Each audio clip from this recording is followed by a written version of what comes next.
আসসালামু আলাইকুম ওয়া রাহমাতুল্লাহ। সুপ্রিয় বন্ধুরা, বাংলাদেশের সচেতন নাগরিক হিসেবে বাংলাদেশে অনুষ্ঠিত বিগত 12টি জাতীয় নির্বাচন সম্পর্কে আমাদের জেনে রাখা উচিত। সদ্য স্বাধীন দেশে প্রথম জাতীয় নির্বাচনটি অনুষ্ঠিত হয় 1973 সালে শেখ মুজিবুর রহমানের শাসনামলে। দ্বিতীয় নির্বাচনটি 1979 সালে মেজর জেনারেল জিয়াউর রহমানের শাসনামলে অনুষ্ঠিত হয়। তৃতীয় নির্বাচনটি হোসেন মোহাম্মদ এরশাদের আমলে 1986 সালে অনুষ্ঠিত হয় এবং চতুর্থ নির্বাচনটিও তার আমলে 1988 সালে অনুষ্ঠিত হয় তার শাসনামলকে বৈধতা দেওয়ার জন্য।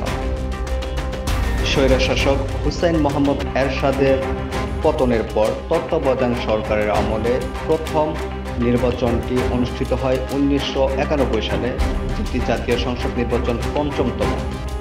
ষষ্ঠতম জাতীয় সংসদ নির্বাচনটি বেগম জিয়ার আমলে 1996 সালে অনুষ্ঠিত হয়। এটি একটি বিতর্কিত নির্বাচন হিসেবে এই নির্বাচনটি বাতিল হিসেবে গণ্য হয় তত্ত্বাবধায়ক সরকারবিহীন এই নির্বাচনটি অনুষ্ঠিত হওয়ার কারণে। সপ্তম জাতীয় সংসদ নির্বাচনটি সেই একই বছর 1996 সালে অনুষ্ঠিত হয়। অষ্টম জাতীয় সংসদ নির্বাচনটি 2001 সালে অনুষ্ঠিত হয়। নবম জাতীয় সংসদ নির্বাচন 2008 সালে অনুষ্ঠিত হয়। তারপরে যে নির্বাচনগুলো অনুষ্ঠিত হয় সমস্ত নির্বাচনগুলোই বিতর্কিত। দশম সংসদীয় নির্বাচনটি 2014 সালে অনুষ্ঠিত হয়। 11তম নির্বাচনটি 2018 সালে অনুষ্ঠিত হয় এবং 12তম নির্বাচনটি 2024 সালে অনুষ্ঠিত হয়।